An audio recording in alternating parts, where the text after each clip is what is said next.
Hello students, ये इस channel पे अपना फर्स्ट वीडियो है। तो आज इस चैनल पे खासकर आपको जीएनएम से रिलेटेड जीएनएम कोर्स है, जो आपका कोर्स चलता है, जो आपका डिप्लोमा कोर्स है, उससे रिलेटेड वीडियोस आते रहेंगे। तो आज अपन खासकर बात करने वाले हैं जीएनएम सेकंड ईयर के, जो आपके एमएसएन सेकंड पार्ट है, जिसमें आपका डिजीज़ पार्ट है, उसमें आपको सब कुछ बताया जाता है। तो उसमें एक यूनिट है ईएनटी, ईयर नोज थ्रोट। तो ईयर के अंदर जो डिजीज़ है, उसमें एक डिजीज़ है मीनियर्स डिजीज़, जिसको अपन इंडोलिम्फेटिक हाइड्रोप्सी बोलते हैं। तो खासकर उसके ऊपर हम बात करने वाले डिजीज़ के ऊपर। बाकी और भी डिजीज़ हैं, तो धीरे धीरे वीडियोस आती रहेंगी। आप इस चैनल पर जुड़े हैं तो इस चैनल को लाइक करें, शेयर करें और सब्सक्राइब जरूर करके रखें, ताकि और भी वीडियो जो आती रहेगी उसका आप लाभ उठा सकें। तो खासकर अपन मीनियर डिजीज़ होती क्या है, क्या होती है, कैसे इसका साइन एंड सिम्टम होंगे, डायग्नोसिस होंगे, और बाकी अगर इसको नोट्स चाहिए आपको तो हैंड रिटन नोट्स है, हिंदी में भी आपको अवेलेबल हो जाएंगी। जैसे कि आपका जीएनएम हिंदी इंग्लिश दोनों में लिख सकते हो, तो बायलिंगुअल टाइप ही है। तो अगर नोट चाहिए तो मैं आपको चैनल का लिंक दूंगा, टेलीग्राम चैनल का डिस्क्रिप्शन में मिल जाएगा, उस पर जाके आप वो पीडीएफ ले सकते हो। बाकी अपन पहले एनिमेशन के माध्यम से या देख सकते हैं कि इंडोलिम्फेटिक हाइड्रोप्स या मीनियर डिजीज होती क्या है, होती कहाँ पे है। तो पहली चीज़ ये इनर ईयर की डिजीज़ है। तो जैसे ईयर को अपन तीन पार्ट में डिवाइड कर रखते हैं, आउटर, मिडल और इनर। तो ये इनर ईयर के जहाँ पे कॉन्क्लिया वगैरह होता है, 3 सेमी सर्कुलर कैनाल वगैरह होते हैं, तो जहाँ से अपन का साउंड का सिस्टम आगे तक ब्रेन तक पहुँचाया जाता है। तो जो मेन कारण होता है तो कॉन्क्लिया वगैरह, तो वहाँ की आसपास की बीमारी जो जहाँ पे ये इंडोलेंट फ्लड होता है, उस फ्लड के ज़्यादा सीक्रेशन होने पे ये होता है। तो अपन पहले एनिमेशन पे जाते हैं, ताकि फिर बाद में अपन डेफिनेशन वगैरह पे आएंगे। जैसे कि आपको स्क्रीन पे दिख ही रहा है, तो अभी जो आपको जो स्क्रीन पे दिख रहा है, ये इनर ईयर का पार्ट है, कॉन्क्लिया है, ये 3 सेमी सर्कुलर कैनाल है, और बीच में ये सैक है, जिसको अपन इंडोलिम्फेटिक सैक भी बोल सकते हैं। और जो येलो कलर के ये सब क्या कॉन्क्लिया नर्व है, वो नर्व जो ब्रेन को पहुंचाती है वो है। तो देखिए इंडोलिम्फ जो सेंटर वाला है, और पेरिलिम्फ जो ये साइड वाला है। अब आपको थोड़ा सा इसके अंदर जूम करके दिखाते हैं एक्चुअल चीज़ें होती कैसे है। तो जैसे कि आपको दिख रहा है, जो सेंटर का ग्रीन पार्ट है ये एंडोलिम्फ, और साथ में जो पेरिलिम्फ है, और जो बीच में आपको जैसे एरो दिखा है वेस्टिबुलर मेम्ब्रेन होती है। एक्चुअली होता क्या है, एंडोलिम्फ ज़्यादा सीक्रेट होता है, तो ये अपनी जो साइज है एरिया को बढ़ाता रहता है, बढ़ाता बढ़ाता ये वेस्टिबुलर मेम्ब्रेन को भी डैमेज करता है। और कई बार जो फ्लूइड अलग अलग होता है, जो बैलेंस बॉडी बैलेंस में ज़्यादा काम होते हैं, ये मिक्स हो जाता है। जैसे आप देखिएगा अभी एनिमेशन है, ये बढ़ता जा रहा है, वेस्टिबुलर मेम्ब्रेन को कॉम्प्रेस करता जा रहा है, और फिर इसी प्रेशर कॉन्क्लिया भी प्रेशर होता है, प्रेशराइज होता है, जो कि फिर सुनने में अपन को दिक्कत देता है। अभी देखिए ये जैसे हो गया, ये बस्ट हो गया, बस्ट होने के बाद डैमेज होने के बाद ये जो फ्लूइड है ये आपस में मिक्स हो जाता है, जो कि क्या दिक्कत देता है पेशेंट को इम्बैलेंस होता है, बॉडी इम्बैलेंस होना। और यहाँ पे पास में कॉन्क्लिया भी होता है, उसको भी प्रेशराइज करता है, तो अपन पेशेंट को सुनने में भी दिक्कत होती है। तो इस तरह से ये चीज़ें खराब कर देता है, जो भी चीज़ें जो बीमारी उसको और बदतर या और बुरा करता रहता है। जैसा कि आपने देखा अभी जो एनिमेशन में, जैसे आपको बताया, ये होता है एंडोलिम्फेटिक हाइड्रोप्स। तो ये ज़्यादा सीक्रेट होने लग जाता है, जहाँ पे जो सैक होता है बीच के अंदर इंडोलिम्फेटिक सैक टाइप का, तो उसमें ज़्यादा सीक्रेट होने की वजह से ये फटना लग जाता है। और ये ज़्यादा जैसे सीक्रेट होता है, पेशेंट को वर्टिगो, चक्कर आना, उल्टी होना, ये सारी दिक्कतें स्टार्ट हो जाती है। और पेशेंट को कॉन्क्लिया को भी प्रेस में जो साउंड को वेव्स को आगे पहुंचाता है, उसको भी प्रेशराइज करता है, तो पेशेंट को सुनने में भी तकलीफ होती है। तो पहले अपन डेफिनेशन पढ़ लेते हैं, फिर धीरे धीरे अपन इसके साइन सिम्टम वगैरह पे जाएंगे। तो खास करके बात इसको इंडोलिम्फेटिक हाइड्रोप्स के नाम से जाता है, और मीनियर डिजीज नाम से भी जाना जाता है। उसकी डेफिनेशन क्या हो रही है, इनर ईयर डिजीज खास करके ये एक इनर ईयर से संबंधित बीमारी है, जिसमें इनर ईयर की मेम्ब्रेन में उपस्थित इंडोलिम्फ फ्लूइड के असंतुलन के कारण ये बीमारी उत्पन्न होती है। खास करके असंतुलन यानी एक्स्ट्रा सीक्रेट होना।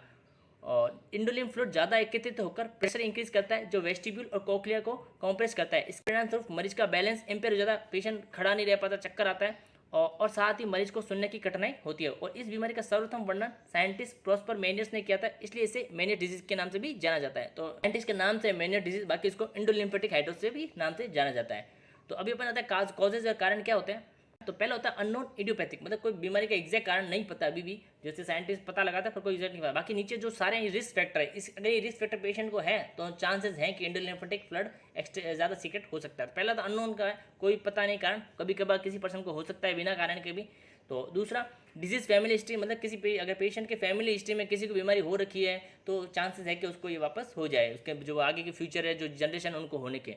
और दूसरे पेशेंट को एलर्जी है, कोई वायरस इन्फेक्शन है या मेटाबॉलिक डिसऑर्डर है, तब भी ये चांसेस रहता है कि इंडोलिम्फ फ्लड है वो ज़्यादा सीक्रेट होगा। एलर्जीज कोई भी हो सकती है, और वायरस इन्फेक्शन कई बार होता है, इन्फेक्शन ना होकर भी, और कई बार होता है वहाँ पे इनर में इन्फेक्शन है, तो उस कारण भी इंडोलिम्फ फ्लड ज़्यादा सीक्रेट हो सकता है। और मेटाबॉलिक डिसऑर्डर, किसी को डायबिटीज़ है, बीपी बढ़ी हुई है, तो तब भी चांसेस रहते हैं कि वहाँ पे इंडोलिम्फ फ्लड ज़्यादा सीक्रेट हो सकता है। ट्रॉमा है, अक्सर कोई एक्सीडेंट हो गया, तो भी चांसेस रहते हैं कि पेशेंट को इंडोलिम्फ फ्लड वहाँ पे बढ़ सकता है। और कोई ड्रग की टॉक्सिसिटी है, कोई ड्रग ऐसी है जो टॉक्सिसिटी आपकी बॉडी में कर ली, उसके कारण भी होता है।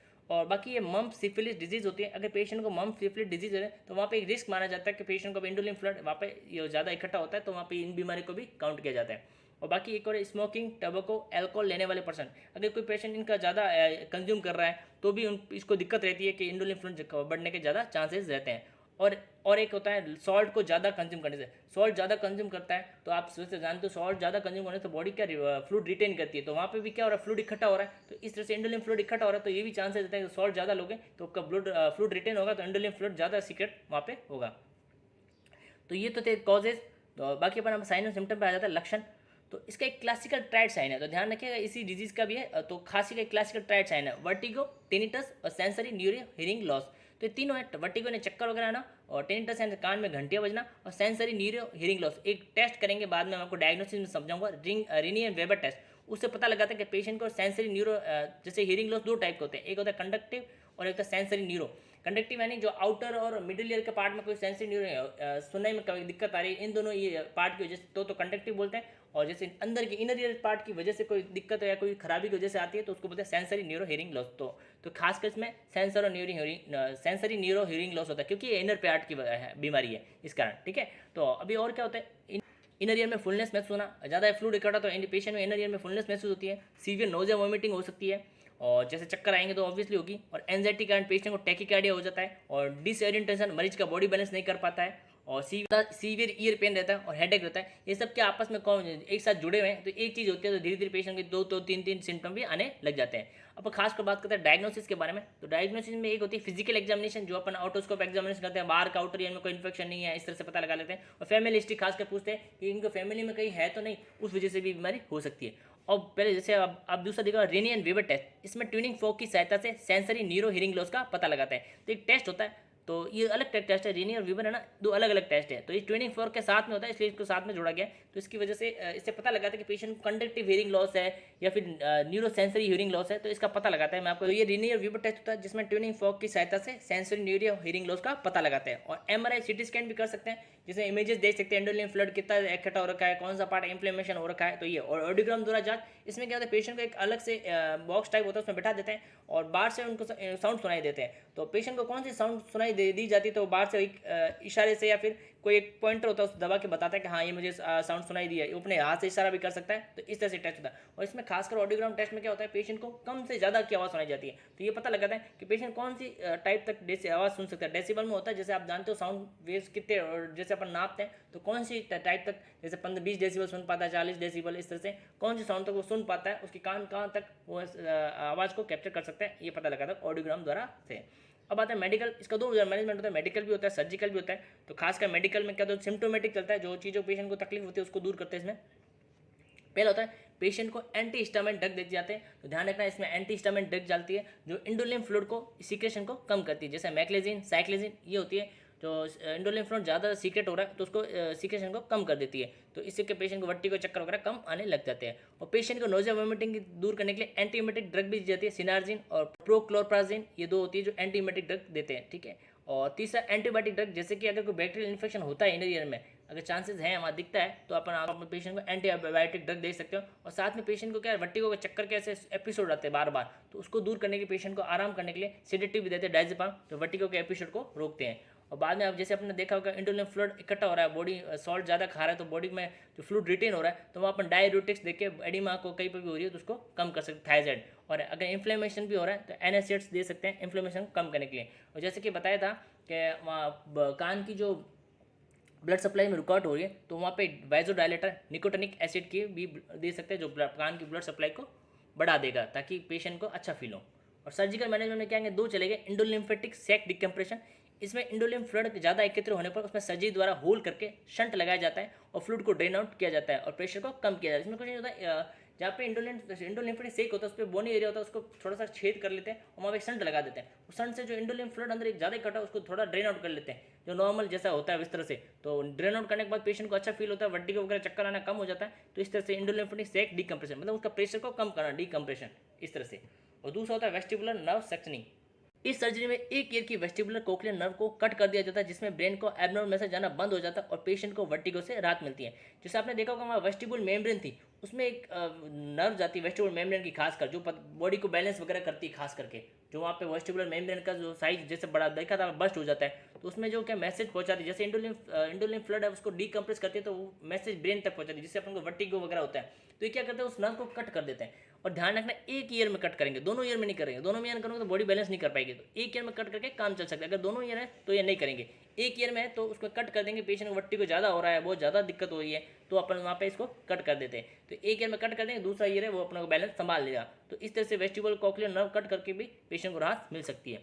बाकी नर्सिंग मैनेजमेंट, जो प्रायोरिटी नर्सिंग मैनेजमेंट है, वो खास में क्या लिखा है, पेशेंट को वर्टिगो के कारण होने वाली इंजरी से बचाना, जिसमें खासकर पेशेंट को चक्कर वगैरह ज़्यादा आता है और हेवी आता है, मतलब एक सीवियर टाइप होते हैं, तो उसमें ध्यान रखा जाता है पेशेंट ज़्यादा उठे ना, बेड की रेलिंग लगी होनी चाहिए ताकि पेशेंट उठे तो गिरे ना।